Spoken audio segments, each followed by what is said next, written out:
And I want you to keep that in mind as we jump over into Mount Meru. So they're telling Jesus is cosmology, but someone will hide that from you if they biblical based. You have to talk about all this stuff in relation to Jesus to know the truth. That's what syncretism is, not just being one way, but looking at all of these to get the truth out. You see the four corners surrounding that center pole, corners surrounding Jesus. Again, he replaced the great mother, and he must be removed. He must be removed because man and woman come from the womb. This ripple effect we can see all over Mount Meru Vedic cosmology. Look at this picture here. As above, so below. Was explaining a ripple effect to us, because when you think about the darkness and the light coming on, if you think of this picture in front of you, the water is the sea of potential. Potent mean 10, tent. When you say potential to set up a tent, our cosmos is a tent or a nut, a dome, a pregnant woman, which is because that baby is just another idea, another mind. The potential, the sea of potential is the darkness behind your eyelids where all things come from. Everything you can see and touch come from the darkness, even the earth. Everything come from the great womb called the darkness. That's the sea of potential. Now, when you close your eyes and access that darkness and you have a good idea, let there be light. That's called Genesis. That's when the darkness is now disturbed and you throw an idea into that sea of potential that's born out of that darkness. It disturbs the darkness and creates a ripple effect. And there's a cause and an effect. So since the darkness became conscious of itself, consciousness was created. Let there be light.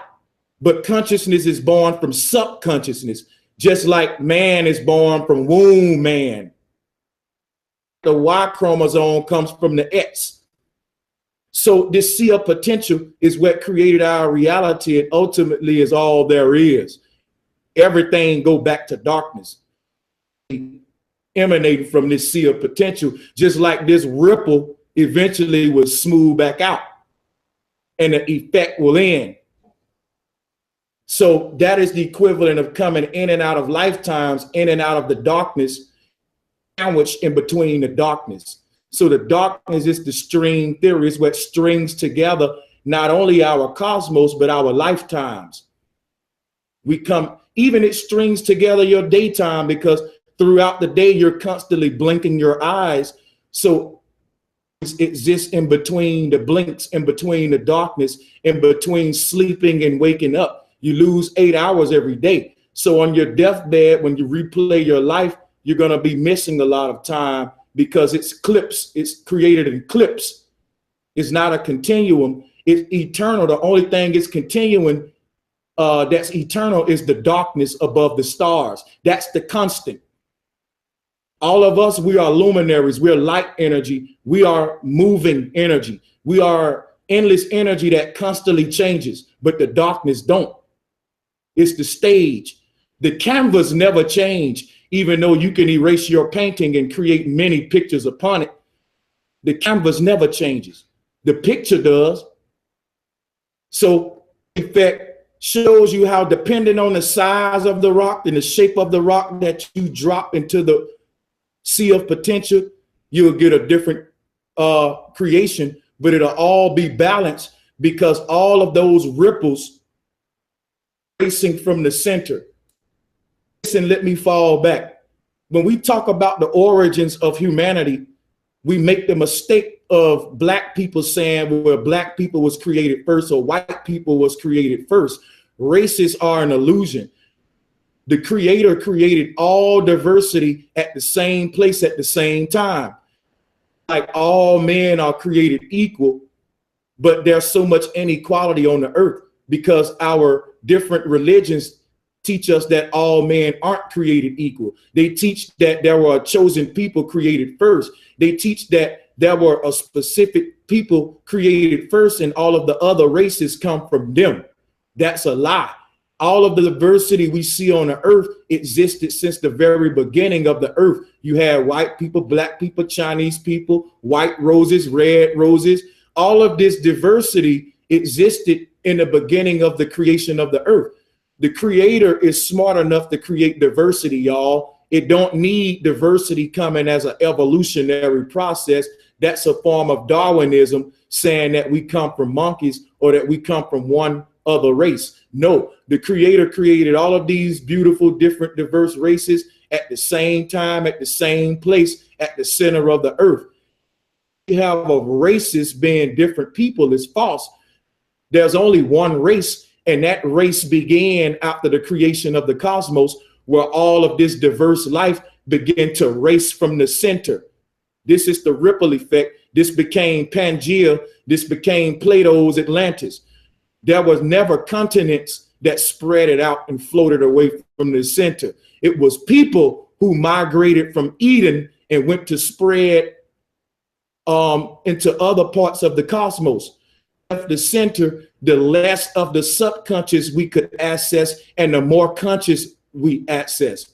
So the center is equal to subconscious, and journeying away from the center is equal to consciousness. So the further we go from the center, the more we build worlds based on heavy consciousness or left brain thinking.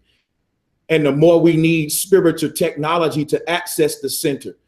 But the further we go toward the center of the earth, the less spiritual technology we need, because now we're becoming the spirits that we're trying to access. In other words, we're becoming the greater self. The more we go toward Eden, the less technology we need to access the center, because we're becoming that God which we are, and we don't need the apparatuses to access it. So the further we the center of the earth, we don't see any secret societies, because there are no secrets in Eden. Everyone knows all of the secrets and the mysteries of creation. You only have secret societies the further you go from the center, because the knowledge now becomes hidden. It becomes scarce and the signal is weaker. So we live in a realm where there are secret societies hiding the secrets of Eden. But once you travel toward Eden, there are no secrets. Everyone there is already initiated into the occult mysteries of this place. So I hope y'all see how this go. And I'm glad I'm able to express this on the channel. The ripple effect explains to you point of singularity. You can pitch a tent and create 4 corners or a 360-degree foundation all around you, which is this ripple effect, or the circles that's emanating from that point of singularity. So everything acts out in our reality this way, cause and effect. You're putting an idea in the sea of potential, and the ripples, depending on what the thought is, depending on the length of the ripples and the frequency of the ripple effect, you know. So, but when we talk about human origins and races, there are no races. A big race from the center, where all of this diversity started a journey outward from the center. And that was a 360-degree exodus that we all left Eden, new world centers. So at a point, we all journeyed back to Eden to remind ourselves of our true self. But at some point, they closed the gates and created new world centers in Greece and Egypt. And now when we ask questions about who we are, they direct us to Greece and Egypt. Those are not the centers of the true library of our origin. That true library is the Akashic records. It's the tree of life at the North Pole. And you can only access the truth by going there, not by going back to Egypt or Greece, which starts you off with Atum. Who said was that Atum is equivalent of the sound that vibrated this water and created life, or the ripple effect. Well, sound is not a masculine energy. feminine energy. So when you look at sound waves, these are just sine waves. Sine is sound. All of that became sin because the new sound became the gospel of Norma, or the gospel, the two testaments of the Bible. See, the Bible took sound energy or sine energy, the vibration of the cosmos, and cursed it and gave you a new sound, which is now the word of God, the biblical doctrine. And any other sound besides that is cursed. But the original sound is silence. Silence is a sound. It's so that you can't perceive it. But sine wave is sound wave, which refers to the vibration that created the ripple effect that created our cosmos. And this is what the Vedics was telling us in all of this art. Effect is sound vibration that disturbed that sea of potential. And here we are today using sound to figure it all out. We're using words, we're talking. The tongue is the most important thing on the body. Before you talk about guns and war, what are they started by? Sound. Sound is what causes everything in our reality. Based on what somebody wrote or said is determining wars that have been fought for years. Based upon the religious text, the words and the sound that is written in these books, they are able to control the world with religious indoctrination and create wars. But the true sound is silence. The water. You see, that silence is the ripple effect that spoke itself a simple like Santos said, but it's not it's ah. It's the sound of the Most High. That's why we say mama and ma'at. Ah, it's the sound that you make when you drink some water and it tastes good. You say ah. When you have an orgasm, you say, ah, it's the sound of refreshing, because water moves in wave, just like sound moves in wave. We all come from because you was in your mother's arch or her covenant, her covering, and you were in waters. The great waters above are the great waters in your mother's womb. So when we die and we go in the ground, we go to the firmament, to the great waters, but that's not a place above the clouds. It's a portal that puts you back in the womb of your mother. So when you go outside and look at the night sky, all the stars are just sperm cells traveling the great deep. So you can't go up there and see it. The only way you can go is by becoming a part of that realm, tuning into it. And you can only do that by going back into the ground, which you go into the tomb, you go back into the womb, and you're now a star or a sperm cell trying to find your way in the darkness back to that, to come back into the light. And this keeps happening. And this is called infinity. Close these eyes, you open them again in a new life, in a new body. That's how you came here from darkness. You go back to darkness and you come to light again. But darkness is the bread or the thread, the string theory that strings together our reality. And when you think of the string theory, think of needle and thread, sine wave. This is needle and thread. This is the string theory. If you look above it, it says sin in the Garden of Eden. The snake that was wrapped around a tree was the sine wave. They cursed that in the Garden of Eden, and they changed the word to the law of man. So sin is sine wave. The tree of life is a huge sine wave, creating a ripple effect of vibration, and we're all emanating from that. But all of this science was cursed in the biblical Genesis because this symbol became the serpent on the tree. Tell you. And the great mother became the devil. And they told you, don't you calf, which is really the great mother.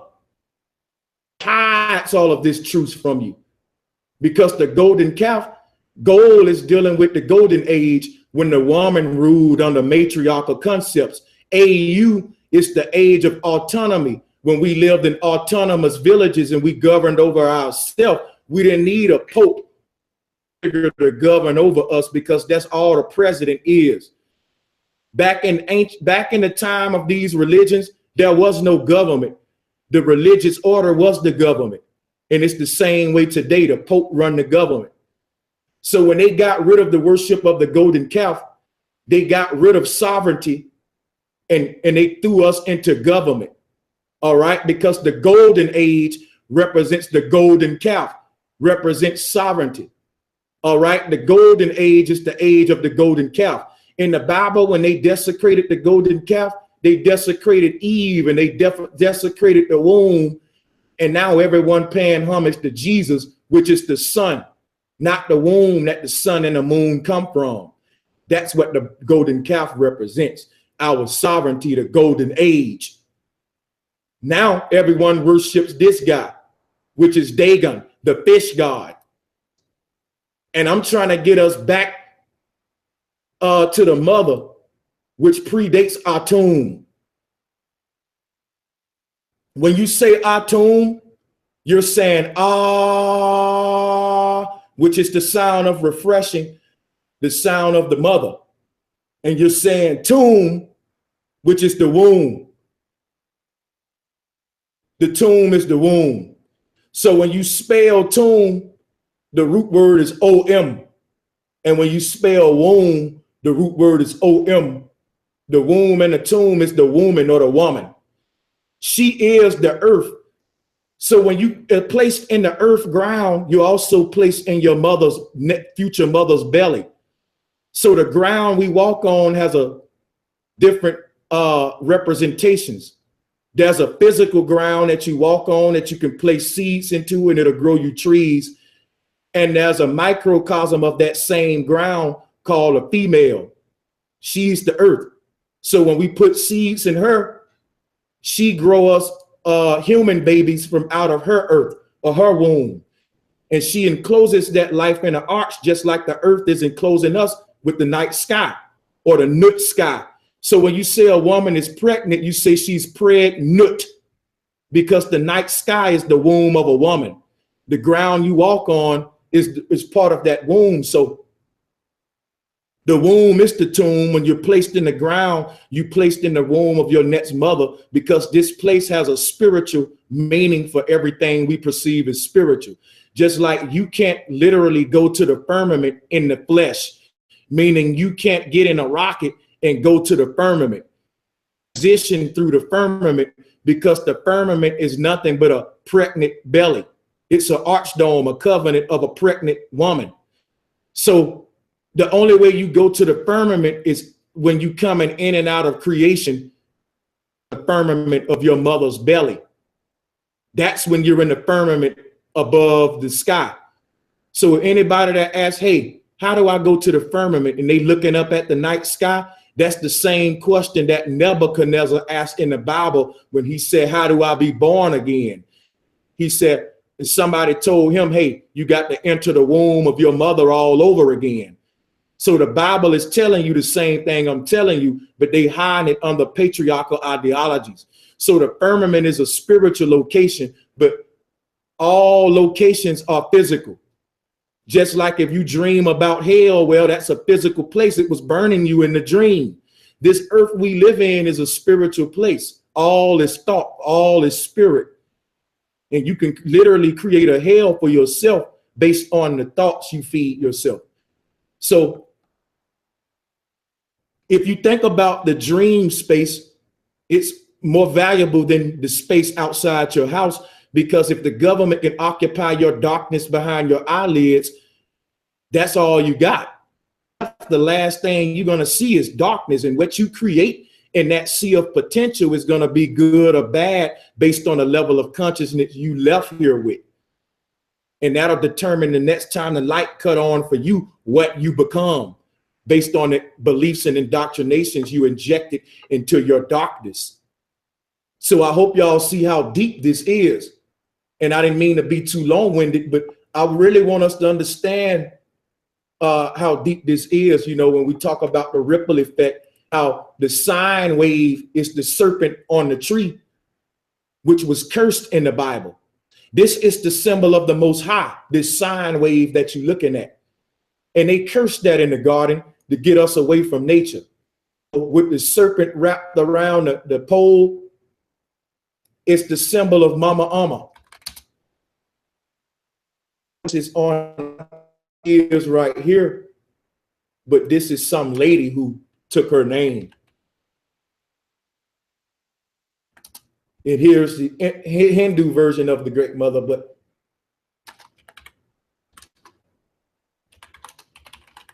when you look up Mama Goddess Amma,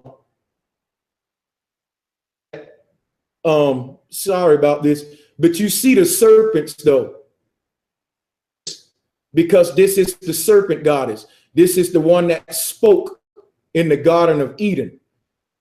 It's the sine wave. Remember that the serpent is the sound energy. The serpent was the one doing the talking in the garden. That's what disturbed the waters and created the ripple effect. That serpent, the sound or the sine wave that the Bible turned into sin. That's the goddess Amma. Up to you. It's a serpent on a pole. Hold on. If guys, please don't let me. But here is another version of Amma as the serpent goddess. This predates all religions. This predates written text. Her breast is out to show fertility to Krishna. And if you pull up Ishtar, you have a man, right? The boobs. Here he go right here. If you look to the right, you have Ishtar with a bunch of breasts, skeeting milk out of those breasts. And Ishtar is a ripoff. He's hiding the mother goddess in its homosexuality. Men don't have breasts. So like Santos said earlier, they took all of these patriarchal gods and turned them into she-males. And they want us to worship the copycat of the Great Mother instead of worshiping the Great Mother herself. So what I tell Santos is to get rid of all those copycats and let's get back to the source. Because this guy with all of these boobs, that's blasphemous. Patriarchal, and it's also gay and homosexual. Men don't have boobs. Dude, what they did was get rid of the goddess right here, who's holding her boobs, showing you fertility. Man, so we got to get out of this patriarchal concept. Deities who's hiding a mother. Amun comes from Amma. Amun comes from the goddess Amma, who holds the two serpents, which is a representation of the sine wave that the Bible cursed. Symbol. We use it for medical science today. It's a serpent on a pole, but it's really just the sine wave. And you have something called American Medical Association, who call themselves Amma. And their symbol is the same thing because they plan a joke on the world. Amma is the oldest deities on earth. The Dogons still worship this serpent goddess. This is why they call them the serpent people. They call us Nagini people. Here she is right here. They're called the serpent people because they pay reverence to the serpent goddess. The Aztecs have a serpent goddess as well. This is the staff of Moses. Remember that Moses' staff turned into a serpent? Symbols of the goddess, but they hide them behind male rulers. And I'm just trying to free y'all minds, Santos. I'm just trying to get you free of patriarchy and back to Mother Nature. That's all I'm trying to do. And I'm going to fall back on this. And I'm going to let y'all soak that in and go do more research to see how the Bible hides the great mother, because it teaches about sin, when sin is just sine wave, sine, the great mother, the vibration we need to get into. So yes, let me stop talking, guys. And let me stop screen sharing and let me get back participating with the panel, because I feel lonely now. And I thank y'all for being quiet that long. And I'm sorry to Santos and all of you guys. I'm gonna shut up now.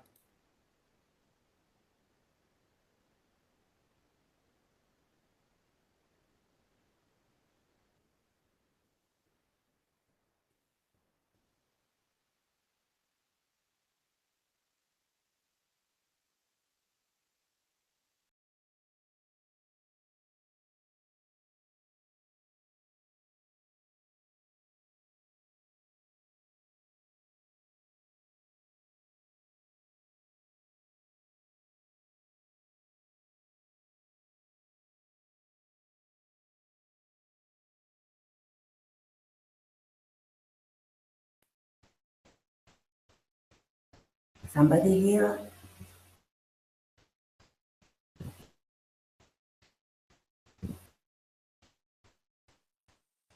With everybody and put it out there. And sorry, guys, I had to refresh because my screen share messed up my signal. So I'm gonna go ahead and cut my camera off. I'm gonna mute my mic, and I would like to hear from you guys. I thank y'all for letting me speak that long. Thank you, bro. Oh, is Santos there? Santos? Oh, Sure am. Yeah. Yep. So what are your Wonderful. Yeah, loved it. Very true, and all good. All I'm trying to say is that Atum is Nut. It's an anagram for Atum, and it is Ma'at. They are anagrams for Atum. I've published over the last 6 years many presentations on what Atum means. It does mean the reverse, Ma'at, the mother of the universe. Okay, so, and the other thing is, I've never subscribed to patriarchy. I've always been an adamant enemy to patriarchy, always. All my presentations, there's never been any any leaning towards patriarchy whatsoever, even when I was heliocentric.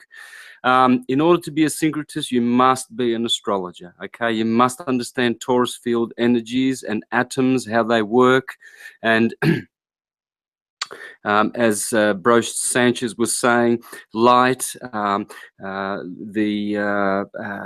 M letters, they're feminine. Yes, I believe the percussive letters are masculine, okay, like your T and your D, which are interchangeable. So Atum and Adum, or Atun or Adun, these are interchangeable, and I think that the letters are both feminine and masculine. I think the liquids are all feminine,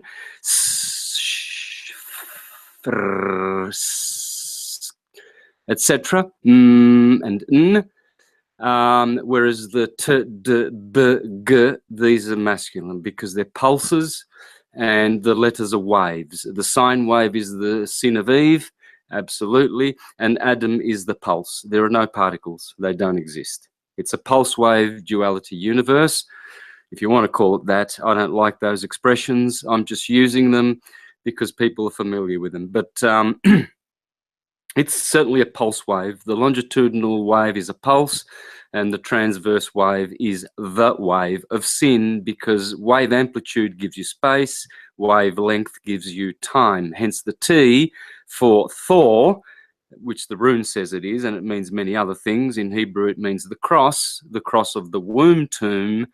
Hence, the Thoris field, your torso, is the letter T. Okay, so it's Jupiter, and Saturn, because he's the turning L.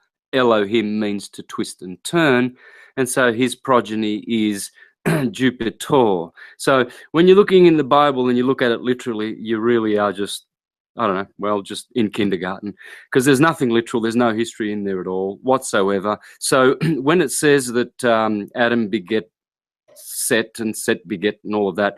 It's simply all talking about Saturn and the dynasty of Uranus, Saturn, through Jupiter, then Venus, Mars, then the Sun and Dionysius. All the cosmologies, I've checked them all, done it, thousands of presentations proving it all. It's all simply the genealogies of not bloodlines. That's what they claim it is. It's the genealogy of the planet. It's telling you the historical setup of the planet.